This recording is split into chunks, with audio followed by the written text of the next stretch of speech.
Pour comprendre le problème que pose l'éducation à la sexualité ou l'éducation dite sexuelle, il est fondamental de remonter à la signification du terme éducation et pour cela de s'appuyer sur la philosophie morale et politique qui a pensé cette question de l'éducation. Éduquer signifie étymologiquement conduire hors de l'état de pulsion. Nous avons des très grands philosophes qui ont pensé la question de l'éducation parce qu'elle est directement liée à la question politique. Et l'un de ces philosophes est Emmanuel Kant, qui d'ailleurs estimait qu'il n'y avait rien de plus difficile que d'éduquer ou de gouverner. Alors, qu'est-ce que c'est que l'éducation? Tout d'abord, c'est un art dont, nous dit Emmanuel Kant, la pratique doit être perfectionnée par beaucoup de générations. À quoi elle sert? Elle sert à canaliser et contenir la part animale, la part instinctive, la part pulsionnelle qui est présente à l'intérieur de tout être humain. Les philosophes Kant et Hegel ont pensé les questions d'éducation et ont pensé les questions de pédagogie. Donc l'être humain est un être potentiellement libre. Il doit devenir libre. Mais pour devenir libre, il doit absolument apprendre à contenir et canaliser cette fameuse sauvagerie dont parlait Kant. Alors, la question de l'éducation, c'est une question d'apprentissage progressif de l'autonomie, de la capacité de fixer à soi-même ses propres lois. Pour Emmanuel Kant, l'être humain a un penchant au mal qui est inné. Et c'est ce penchant au mal qui doit être l'objet premier de l'éducation. C'est-à-dire que, du point de vue de l'éducateur, dont je rappelle que pour les philosophes traditionnels, il s'agit surtout de la famille, puisqu'il s'agit de contenir ses pulsions dans un climat de tendresse, il y a pour Kant différentes périodes, et notamment une période qui est l'apprentissage de la discipline, sans laquelle aucun enseignement et aucune instruction ne pourra être efficace auprès de l'enfant. Il estime que l'éducation morale est la seule part qui peut être éventuellement réservée à l'école, dont la fonction est essentiellement l'enseignement, c'est-à-dire le fait de transmettre des savoirs. Alors, pourquoi ce n'est pas compatible l'éducation et la sexualité? Eh bien, tout naturellement, parce que la sexualité fait partie de la part pulsionnelle de l'être humain. Cette part pulsionnelle, elle est présente en nous dès la naissance, effectivement. Ça ne veut pas dire que parce qu'elle est présente potentiellement en nous, elle est actuellement présente. Cela ne veut pas dire que l'enfant a une sexualité. Cela veut tout simplement dire que l'enfant, potentiellement, a ce réservoir de pulsions. Et qu'il est donc essentiel que l'éducation soit là pour contenir ce réservoir de pulsions, ce que l'on voit très bien dans l'apprentissage de la frustration chez l'enfant, par exemple. Je ne peux pas faire tout ce que je veux quand je veux, pour pouvoir ensuite faire émerger des processus secondaires. Donc la sexualité est du registre pulsionnel. La sexualité également émerge avec les hormones sexuelles à la puberté. Il est essentiel de ne pas éduquer à la sexualité parce que éduquer à la sexualité est un contresens, est un paradoxe. On ne peut donc pas éduquer à une pulsion puisque éduquer signifie apprendre à canaliser ses pulsions, sa part animale, sa part sauvage, pour pouvoir introduire des processus dits secondaires, notamment la rationalité, la moralité, qui permettront de vivre ensemble.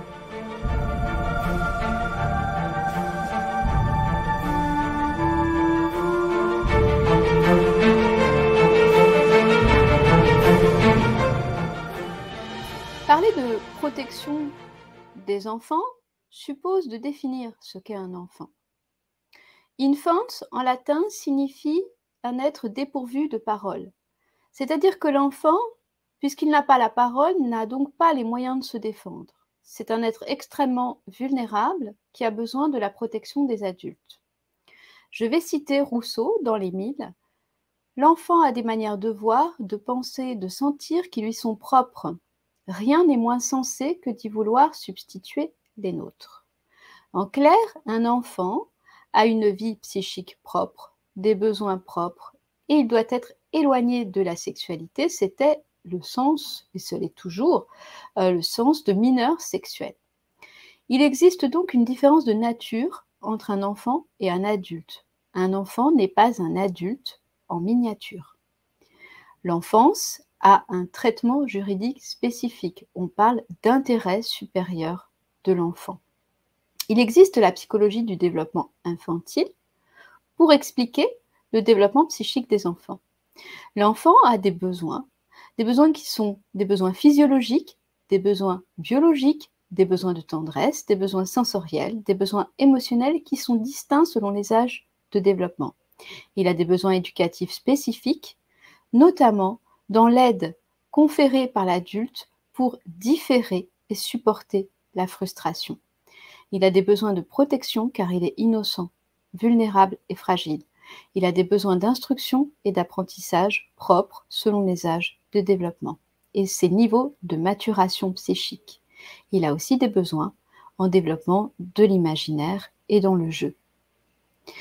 Je vais toujours citer Rousseau dans l'Émile. La nature veut que les enfants soient enfants avant que d'être hommes. Si nous voulons pervertir cet ordre, nous produirons des fruits précoces qui n'auront ni maturité ni saveur et ne tarderont pas à se corrompre. En somme, nous dit Rousseau, laissez mûrir l'enfance dans les enfants. Ainsi, l'enfant ne peut pas être, comme le prétend l'OMS dans les standards pour l'éducation sexuelle en Europe, un citoyen sexuel. Tout d'abord parce que acquérir la citoyenneté suppose une maturité intellectuelle, émotionnelle, biologique, une maturité qui permet précisément de prendre des décisions civiques. Mais il ne peut pas non plus être citoyen sexuel puisque la sexualité est du registre de l'intime et de la vie privée et donc n'a rien à voir avec la vie publique et politique. C'est un contresens. Alors, nous sommes une école qui pense que l'enfant n'a pas de sexualité et nous allons fournir les arguments en ce sens. Nous estimons dangereux de citer le terme sexualité pour l'enfant, on en voit les conséquences qui sont la banalisation des attitudes sexualisées chez l'enfant et des abus sexuels entre enfants. Pour nous, experts auprès des tribunaux, lorsque un enfant a une attitude sexualisée, c'est qu'il a été initié par un adulte. En clair, il a subi à minima une atteinte à la pudeur ou ce que nous appelons une effraction psychique. Cette initiation à la sexualité est extrêmement dangereuse pour le développement psychique de l'enfant. Pour Kant, le philosophe, l'enfance s'arrête à l'âge de 16 ans. Alors, nous avons aussi, et nous fonderons sur ce texte comme grande référence pour nous dans cette table ronde, un texte écrit par le psychiatre et psychanalyste Ferenczi en 1932 qui s'intitule « Confusion des langues entre les adultes et l'enfant ». Et nous pensons que nous avons affaire à cette confusion des langues s'agissant de l'éducation sexuelle ou l'éducation à la sexualité. Que nous dit Ferenczi? Que l'adulte peut interpréter le langage de tendresse de l'enfant sous l'angle de la sexualité, de l'érotisme et de la passion. Cette confusion des langues est du registre de la perversion. Nous nous situons également dans la lignée de Racamier, psychiatre et psychanalyste, qui nous a bien expliqué ce qu'est la perversion, quels sont les liens entre la perversion et l'incestuel, et précisément la confusion, et notamment la confusion des langues.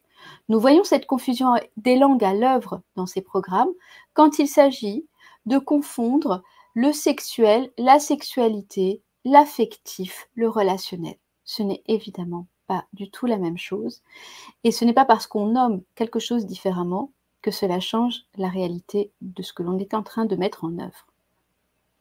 Pour nous, et nous le démontrerons par des arguments solides dans ces différentes tables rondes, nous avons aussi affaire à une infiltration idéologique sur cette idée de l'enfant aurait une sexualité que nous datons approximativement des années 1960-1970. Nous vous expliquerons la nature de ces infiltrations idéologiques, ces utilisations indues, notamment au cœur de la psychanalyse, pour faire valoir des idéologies dangereuses qui contreviennent au développement psychique harmonieux des enfants qui sont notre avenir. Par exemple, nous expliquerons en quoi il y a des problèmes de traduction chez Freud, qui utilise pour la sexualité adulte le terme Sexualtrieb et pour la pulsion infantile Geschlechtstrieb. Donc ce n'est pas du tout le même terme. Or, les traductions françaises traduisent les deux termes par sexualité. Nous voyons qu'il y a un vrai problème. C'est un des exemples de ce que nous pourrons déployer. Donc, nous expliquerons la nature de ces infiltrations, comment elles se sont mises en place pour nous faire petit à petit accepter l'idée que l'enfant aurait une sexualité.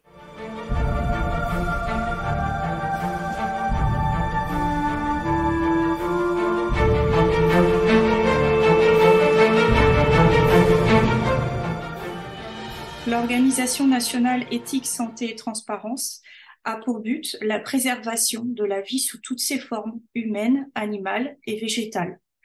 L'intervention en tout temps et en tout lieu et de manière libre sur tous les champs impliquant la défense, la protection, la sensibilisation, l'éducation, l'édition, la formation, la recherche, la promotion de toute forme d'action, de colloques et d'événements permettant des avancées et des améliorations de la vie sociale et économique, de la santé humaine dans le respect des droits des patients et des droits et devoirs des praticiens, des droits et principes humains, pour le respect du vivant, pour le respect des principes fondamentaux de la philosophie morale et politique constitutifs de la civilisation. Par respect des principes des droits humains, nous entendons le droit au respect de l'intégrité du corps humain, du psychisme et de la dignité humaine, la protection des droits de l'enfant et des personnes vulnérables, la lutte contre les atteintes à l'humanité, à savoir les crimes contre l'humanité et atteintes à l'espèce humaine, et l'application des principes d'éthique et de moralité.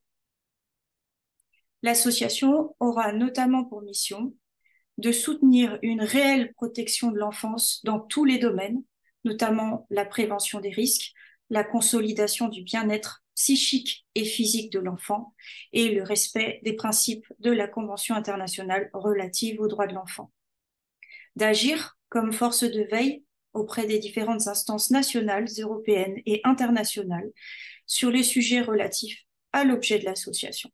D'agir comme force de veille sur les projets nationaux, européens et internationaux relatifs à l'objet de l'association, notamment concernant les programmes et agendas des Nations Unies et de son institution spécialisée, l'Organisation mondiale de la santé. De défendre en justice ces objectifs et développer en parallèle des instances citoyennes pour l'application de principes éthiques. Honest est porté par 4 fondatrices évoluant dans les domaines du droit et de la santé.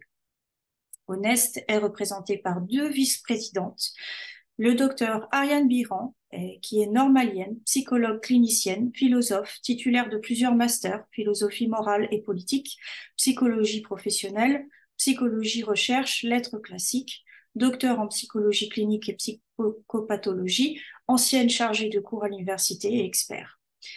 Également le docteur Laurence Kaiser, qui est docteur en médecine, chirurgie et accouchement, médecin spécialiste en gynécologie obstétrique et chirurgien. Une secrétaire générale et moi-même, avocat titulaire de master, droit européen et international, droit commercial international et droit de l'exportation, en tant que présidente. Nous formons toutes 2 le noyau de l'équipe juridique. Son slogan, Honest, l'alternative. Honest est né suite à différents constats que nous avons effectués sur plusieurs niveaux, macro, méso et micro. En effet, d'un point de vue macro et méso, nous avons constaté une influence démesurée de la haute finance, du complexe militaro-industriel et pharmaceutique, imprégné des idéologies mondialistes, eugénistes, esclavagistes, promotrices du contrôle social et du transhumanisme, destructrices des nations.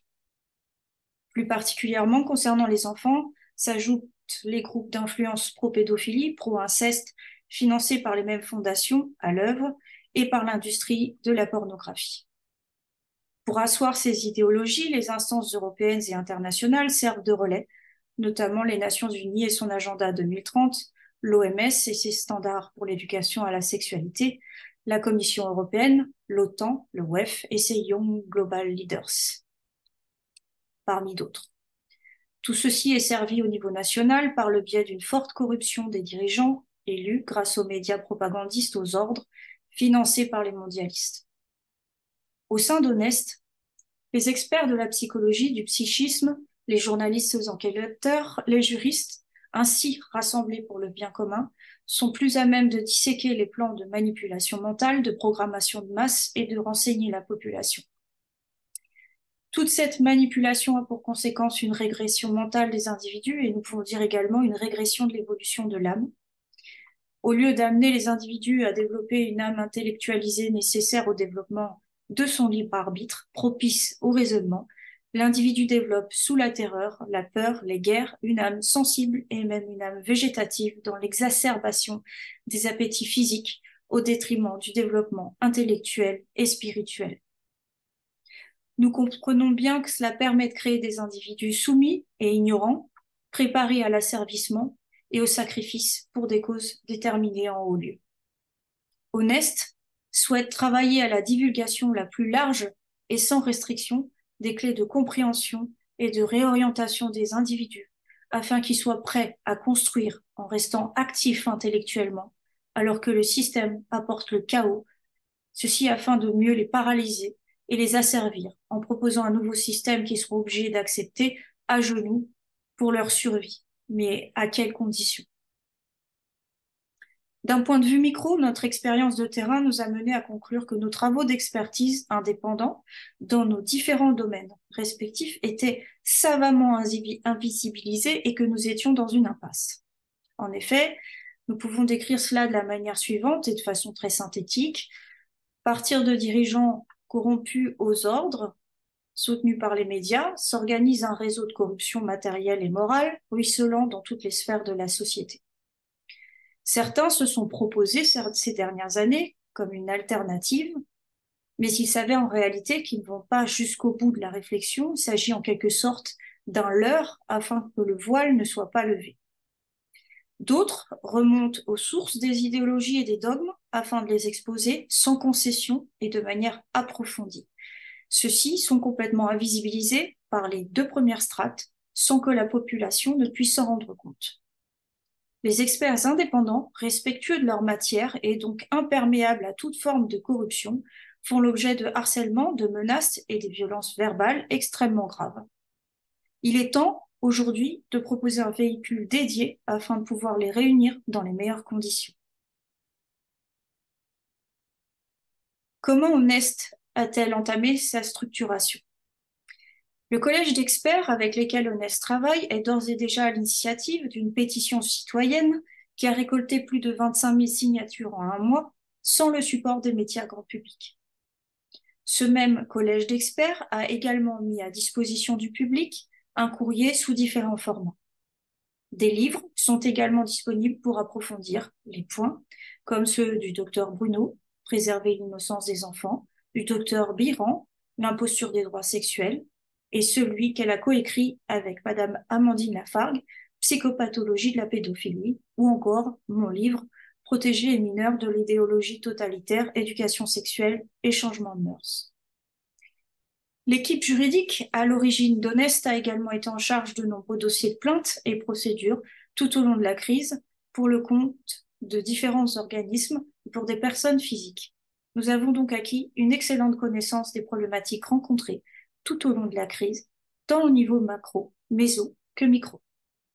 Les expertises de ces différentes équipes faisant partie d'Honest sont parfaitement complémentaires, permettent d'aboutir à une analyse fine, étayée et construite, et une réponse potentiellement percutante auprès des décideurs nationaux, européens et internationaux, actuels et à venir. Nous communiquerons bientôt sur les différents réseaux et grâce aux véritables journalistes indépendants afin que vous puissiez nous rejoindre si vous avez le souhait de participer à la restauration de l'ordre et à la mise à jour de courants alternatifs et constructifs pour le bien commun et le rétablissement de notre libre arbitre pour une société soucieuse de préserver les principes éthiques et moraux de notre civilisation.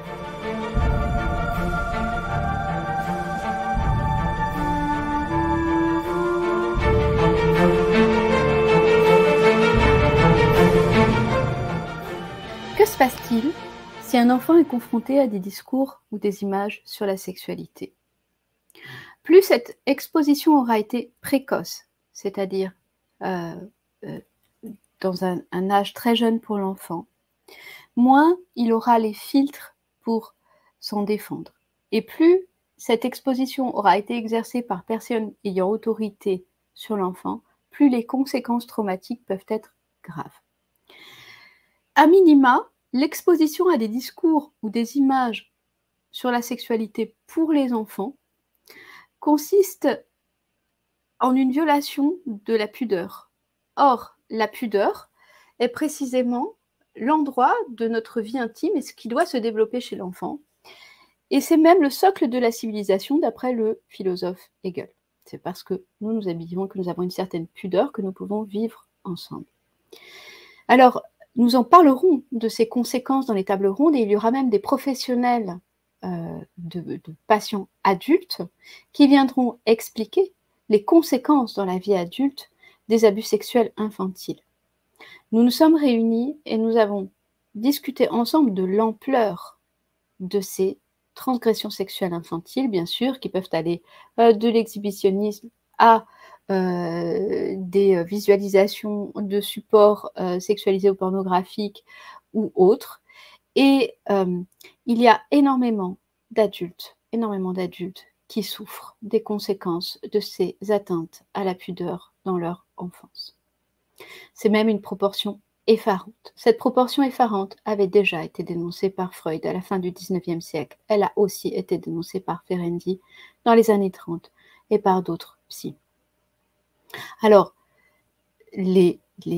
cette exposition entraînera des problèmes de santé psychique et de santé parfois physique pour l'enfant ou le futur adulte, qui peuvent aller de symptômes post-traumatiques comme le sentiment de culpabilité, de honte, de peur, la dévalorisation, les cauchemars, les flashbacks, etc. Mais également entraîner ensuite des conduites addictives et notamment des addictions à la pornographie, des troubles du comportement, des idées suicidaires, des passages à l'acte violent sur soi-même, par exemple des automutilations ou sur autrui, et tout type de conduite obsessionnelle.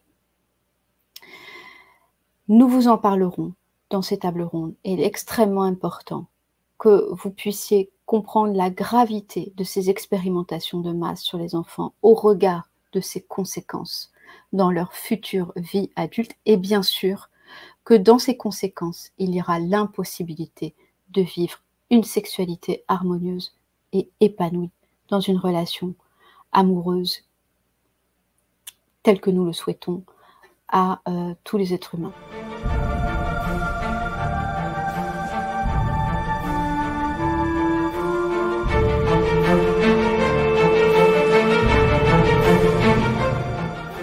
Qu'est-ce qui pose problème dans les contenus et ces programmes dits d'éducation sexuelle?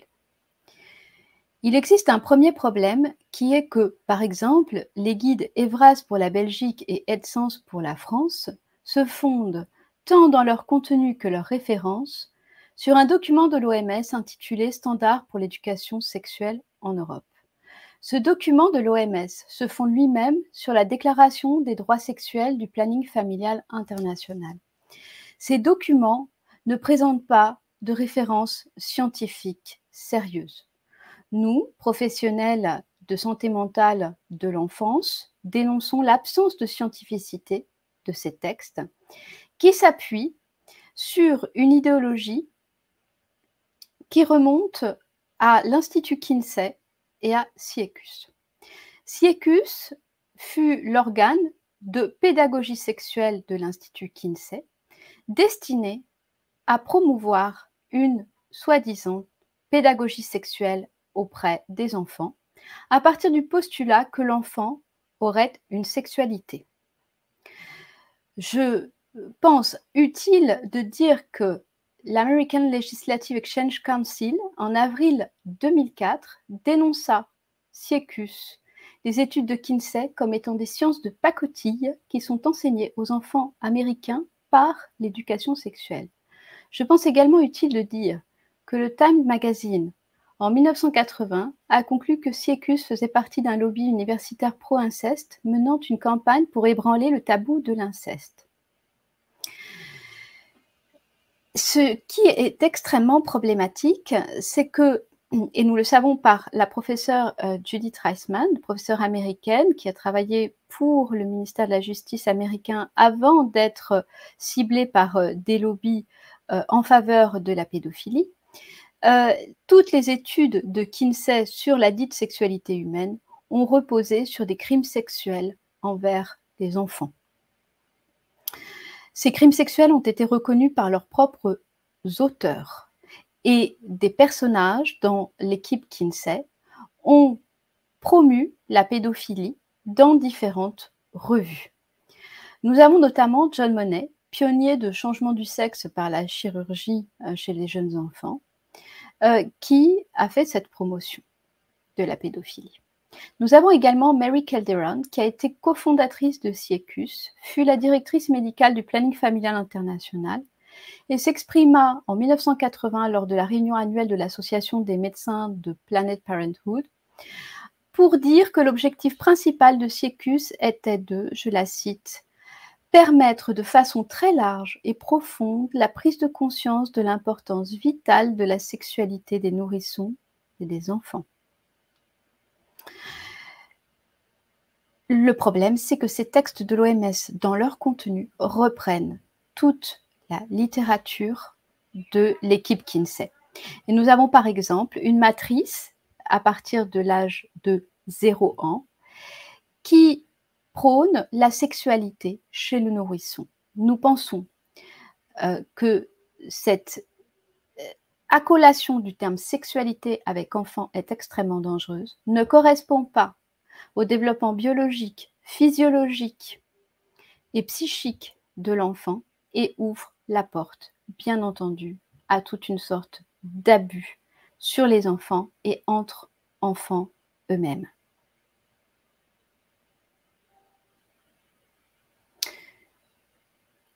Je vais également rajouter que l'IPPF ne reconnaît pas d'âge minimum pour fixer un consentement en matière de sexualité.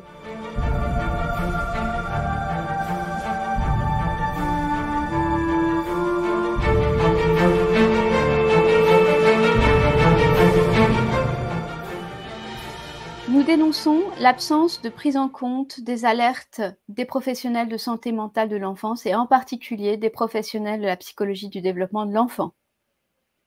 Nous dénonçons l'exclusion de ces professionnels pour l'élaboration de ces dits guides d'éducation sexuelle ou éducation à la sexualité.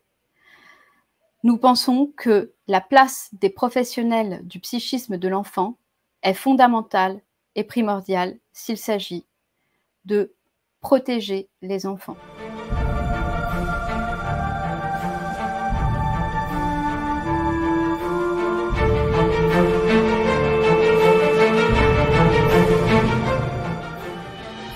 Face aux accusations de terrorisme, que peut-on dire?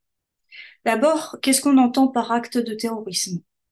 Constituent des actes de terrorisme certaines infractions intentionnellement en relation avec une entreprise individuelle ou collective ayant pour but de troubler gravement l'ordre public par l'intimidation ou la terreur, d'après l'article 421.1 et suivant du Code pénal. Qu'est-ce que l'ordre public que l'on viendrait troubler? L'ordre public est une notion qui correspond à un état sociétal idéal caractérisé par le bon ordre, la sécurité, la salubrité et la tranquillité publique, la moralité publique, ainsi que la dignité de la personne humaine. Par quel biais serions-nous donc à l'origine d'une quelconque action de nature à intimider ou terroriser qui que ce soit? Il est bien clair et évident que d'une part, nous ne préparons aucune commission d'infraction de nature à troubler l'ordre public par des pratiques d'intimidation ou la terreur. D'autre part, nous œuvrons justement dans le but de restaurer l'ordre public qui recouvre notamment la moralité publique et veille au respect de la dignité de la personne humaine.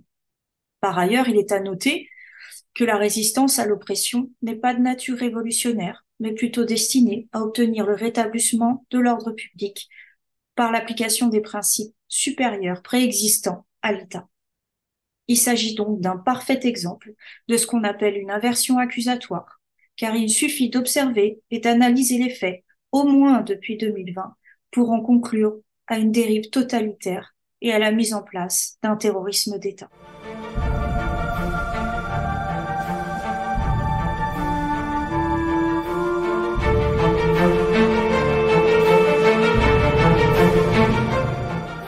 Nous sommes face à une violation évidente du corpus juridique de protection des mineurs. Quels sont les changements à l'œuvre en matière juridique? L'inclusion des droits sexuels dans le domaine du droit de la santé permet une intrusion de la sphère publique au sein de la sphère privée, alors que la vie sexuelle est en principe protégée par le droit au respect de la vie privée et familiale, la protection de l'intégrité physique et psychique, la protection de la dignité à titre individuel et par la répression des actes attentatoires à l'ordre public. Revendiquer un droit à la liberté sexuelle revient à réclamer une action sans contrainte et un droit subjectif afin que la société mette tout en œuvre pour permettre cette liberté. Les droits sexuels répondraient à des besoins d'ordre pratique, reconnaître la spécificité des questions sexuelles, que ce soit par la protection d'un groupe d'individus ou par la protection d'une dimension particulière de l'être humain. Ainsi, les droits sexuels entraîneraient une obligation d'instaurer des conditions nécessaires à l'épanouissement des personnes en matière de sexualité. Il s'agit de mettre les États face à leurs responsabilités. Cette revendication porte en elle des risques importants, car elle permet à l'idéologie totalitaire et mondialiste de prospérer. Comment? Par la mise en place du contrôle social, l'atteinte à l'intimité et à la vie privée de chacun, la planification du changement de comportement à l'œuvre. En effet, nous sommes là dans le cadre d'une vision de la société imposée, sortie du cadre de l'hétéronormativité, construction d'un modèle social libéré de tous les tabous relatifs à la sexualité, reconnaissance d'une identité collective basée sur la visibilité des rapports sociaux de sexe et redéfinition de ce qu'est la famille. Par le biais de l'infiltration de différents lobbies peu recommandables au sein des instances telles que l'OMS, nous constatons donc une réelle tentative de créer un droit international par imprégnation basé sur des déclarations et des recommandations. En effet, une déclaration adoptée à une large majorité donne naissance à une coutume internationale si elle reçoit une application générale dénuée de toute ambiguïté. En revanche, nous pouvons constater qu'il n'y a pas de texte contraignant juridiquement, tant au niveau international qu'au niveau européen, concernant la liberté sexuelle et l'éducation à la sexualité à proprement parler. Pour quels résultats? Nous avons pu constater des dérives importantes dans le cadre de cours d'éducation sexuelle ou éducation à la sexualité, ce qui en réalité revient au même, en milieu scolaire, lesquels sont rendus obligatoires dès l'âge de 3 ans depuis la loi relative à l'interruption volontaire de grossesse et à la contraception, numéro 2011-588 du 4 juillet 2001, dite loi Aubry. En l'absence de texte international contraignant, la France a tout de même pris une telle mesure. Lors des débats parlementaires, nous avons pu conclure à une réelle vacance en matière d'expertise et en revanche une écoute importante des lobbies. Les parents et les enseignants sont considérés inaptes par les parlementaires. Une place privilégiée est accordée aux lobbies, donc aux intervenants externes, et cela devient un problème majeur de société que les autorités ne semblent pas vouloir résoudre, puisqu'au contraire, ils encouragent l'application des méthodes transgressives à l'égard des enfants, inspirées par les lobbies eugénistes, pro-pédophilie et pro-inceste. Afin de rappeler ce que prévoit en réalité le droit supérieur contraignant totalement ignoré, je vous invite à lire mon livre Protéger les mineurs de l'idéologie totalitaire, éducation sexuelle et changement de mœurs, étant donné que le sujet est vaste et comprend de nombreuses ramifications. On peut y lire que la sexualité est considérée par le droit international contraignant comme étant protégée, comme je vous le disais, par le principe fondamental du droit à la vie privée et familiale. Le fait que les lobbies et l'OMS fassent glisser la sexualité dans la sphère du droit à la santé permet l'intrusion de la sphère publique dans la sphère privée.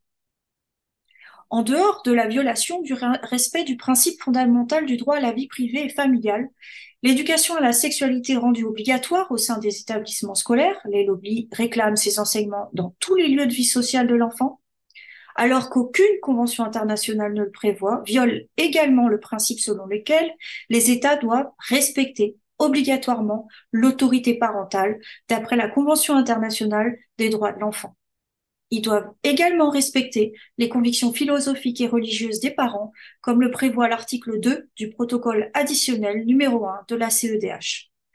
En effet, il est interdit aux États membres du Conseil de l'Europe, dans leur mission d'éducation, d'endoctriner les enfants, de porter atteinte à leur équilibre et d'exalter la sexualité chez l'enfant. D'autant plus lorsque ces agissements se font mépris des convictions philosophiques et religieuses des détenteurs de l'autorité parentale. C'est très clair. Et bien entendu, cela vient en plus à l'encontre des explications que nous donnent les experts concernant le développement de l'enfant. La Convention internationale des droits de l'enfant demande aux États signataires de respecter le droit des parents et de veiller, envers et contre tout, à la protection de l'intérêt supérieur de l'enfant. Concernant l'enfant victime, les auteurs sont susceptibles, en fonction des faits, n'est-ce pas, de faire l'objet de plaintes pour plusieurs chefs d'accusation, notamment pêle-mêle, puisque c'est extrêmement vaste, les agressions sexuelles, viol en réunion, corruption de mineurs, atteinte à la moralité de mineurs, complicité de violence, harcèlement sexuel, détention et diffusion d'images pornographiques représentant un mineur. Ce ne sont pas des mots en l'air, nous voyons tous les jours des témoignages qui nous rapportent des faits extrêmement choquants. En ce qui concerne la délivrance par les médecins de traitements hormonaux ou la pratique d'actes chirurgicaux de changement de genre qui sont mutilants et donc irréversibles, alors que les parents ne sont pas suffisamment informés, et que les enfants ne sont pas en âge de donner leur consentement ni de comprendre quelles en sont les réelles conséquences, je rappelle quelles sont les éventuelles responsabilités encourues tant par les médecins que par les parents. Il est notamment question de mauvais traitements, d'atteinte à l'intégrité de traitements cruels, inhumains et dégradants, sans compter le charlatanisme lié au caractère expérimental et non concluant des dites opérations, à savoir la proposition d'un remède illusoire en lieu et place d'un remède éprouvé, une prise en charge par un psychologue, par exemple. Il faudrait tout de même s'interroger sur ce qui s'apparente à un plan de stérilisation. Au-delà de cette volonté de transgresser sexuellement les enfants, il est nécessaire de rappeler la violation de l'autorité parentale pendant la crise dite sanitaire. Les exemples sont multiples. Inoculation des enfants sans autorisation ou avec l'autorisation de l'un des parents uniquement. Menace de sanctions à l'égard des parents récalcitrants qui encourent un risque de retrait de la garde des enfants. Tout ceci a pour conséquence l'apprentissage de la soumission à travers notamment la sidération par la peur, les dogmes du port du masque obligatoire à l'école et de distanciation, la soumission des adultes censés protéger les enfants via les techniques de manipulation de masse et de changement de comportement, la destruction des liens entre générations et la culpabilisation des enfants. Sous couvert d'une fausse bienveillance vis-à-vis des enfants, en usant des termes tels que la lutte contre la discrimination, la prévention, se cache en réalité une véritable hypocrisie et bien d'autres desseins. C'est pourquoi nous proposerons très bientôt des tables rondes afin d'informer les parents et les adolescents. Il y aurait bien quelques propositions dans le sens d'une réelle protection des mineurs, comme par exemple la reconnaissance de l'amnésie traumatique et le rejet de la notion d'enfant menteur, l'interdiction de justifier le placement d'enfants sur la base du syndrome de l'aliénation parentale et de la mère dite trop fusionnelle, le rejet de la notion d'inceste consenti, la protection systématique des personnes qui effectuent les signalements, la protection accrue des mineurs en situation de handicap, plus fortement victimes de violences sexuelles, l'interdiction de contraindre les enfants à fréquenter un parent dont ils ont dénoncé les violences sexuelles, la criminalisation des agressions sexuelles sur mineurs, la criminalisation de la prostitution des mineurs, l'imprescriptibilité des crimes sexuels sur les mineurs, l'application obligatoire par les magistrats du corpus juridique de protection des mineurs, l'ouverture d'enquêtes systématiques dès le dépôt de plainte par un mineur. Voilà, ce sont des exemples de mesures qui pourraient être adoptées pour une réelle protection.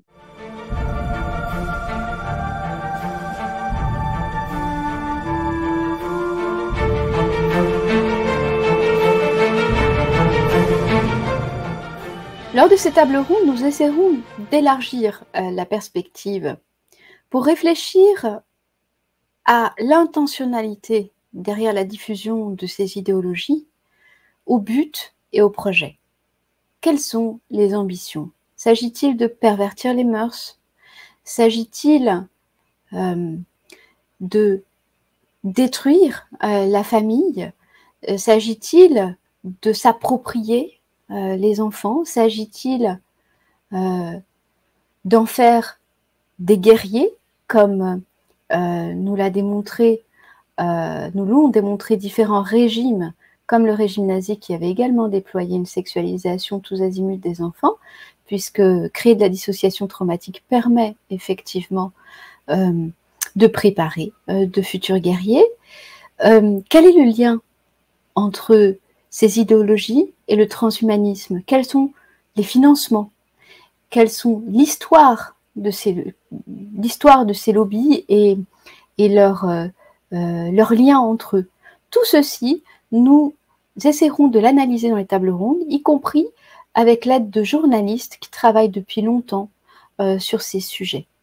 Donc nous vous attendons pour pouvoir partager effectivement cette somme de connaissances que nous allons mettre à votre disposition.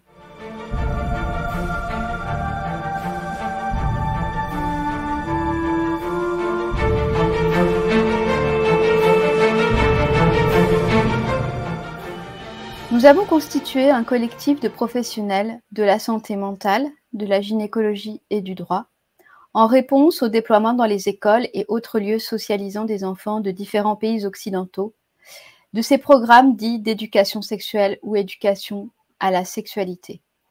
Nous en appelons au respect de la dignité, de l'intégrité psychique et physique des enfants, au respect de leur enfance et de leur innocence. Nos revendications sont les suivantes. Abolition de toute référence à une sexualité des enfants, les enfants n'ont pas encore de sexualité. Dénonciation de la prétendue scientificité de l'éducation sexuelle et de ses conséquences vis-à-vis du bien-être psychologique, somatique, biologique et émotionnel des enfants. Abolition des textes de l'OMS et de tous leurs dérivés, s'y référant quant au contenu, concernant les droits sexuels de l'enfant, l'éducation sexuelle, l'éducation à la sexualité. Application du corpus juridique international existant en matière de protection des mineurs pour une protection de l'enfance digne de ce nom. Soutien intangible à une réelle protection de l'enfance dans tous les domaines. Le premier, la prévention des risques, notamment les écrans, les accidents domestiques, les accidents de la route, la drogue, les violences, dont les violences sexuelles sur mineurs, etc. Le deuxième, consolidation du bien-être psychique et physique des enfants. Instruction et apprentissage solides, notamment lecture, écriture, logique, etc. Épanouissement psychique et physique, sport, musique, préservation des conditions pour nourrir la joie, la créativité, l'imagination, les espoirs et les rêves, etc. Respect intangible de la Convention internationale des droits de l'enfant qui affirme le droit et le devoir primordiaux des parents dans l'éducation des enfants. Nous en avons fait une pétition que nous vous invitons à signer. Ce texte a été rédigé par Maître Virginie Darojo-Recchia, avocat au barreau de Paris, le Dr Laurence Kaiser, docteur en médecine, chirurgie et accouchement, médecin spécialiste en gynécologie obstétrique et chirurgien, Amandine Lafargue, psychologue clinicienne, psychologue sociale et des organisations, expert auprès des tribunaux, et moi-même, Normalienne, psychologue clinicienne, philosophe et docteur en psychopathologie. Cette pétition comprend 20 premiers signataires avec des pédopsychiatres, des psychologues du traumatisme, des psychologues de l'enfance, des avocats, maîtres de conférences en droit. Nous vous remercions de nous soutenir.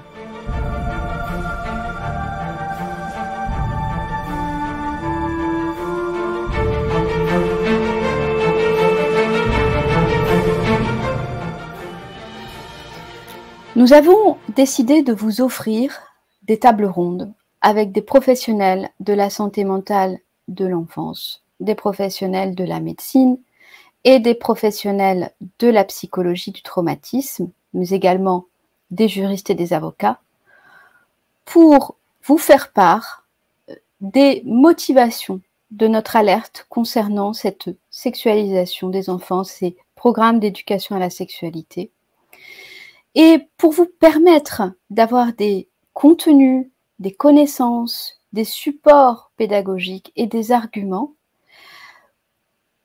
qui donneront des possibilités de mieux échanger et de mieux agir en faveur de la protection des enfants. Notre école est de défendre l'idée que l'enfant n'a pas de sexualité et nous apporterons tous les arguments en ce sens, que ce soit des arguments depuis la psychologie du développement, depuis la psychanalyse, depuis la psychologie du traumatisme, depuis la physiologie, depuis la biologie, depuis les stades du développement infantile, pour que les adultes comprennent à quel point non seulement il est grave d'attribuer une sexualité aux enfants, mais encore à quel point c'est la porte ouverte à tous les abus, que ce soit des abus de la part d'adultes envers les enfants ou d'enfants eux-mêmes entre enfants, et nous ne cessons de voir des cas se reproduire d'abus sexuels entre enfants. Avec ces tables rondes, leur diversité, leur multiplicité et les différents professionnels qui vont intervenir, nous espérons ainsi vous offrir le meilleur panel d'arguments et de compréhension de la dangerosité de ces idéologies qui aujourd'hui traversent tout le champ social. Nous avons pris cette décision aussi au regard des calomnies et de la censure que nous subissons, nous, professionnels, parfois experts auprès des tribunaux, parfois experts aux assises, alors que nous parlons depuis notre expertise professionnelle. Il est donc important aujourd'hui que les citoyens soient équipés du contradictoire qui part depuis notre champ professionnel et nos connaissances de la psychologie de l'enfant.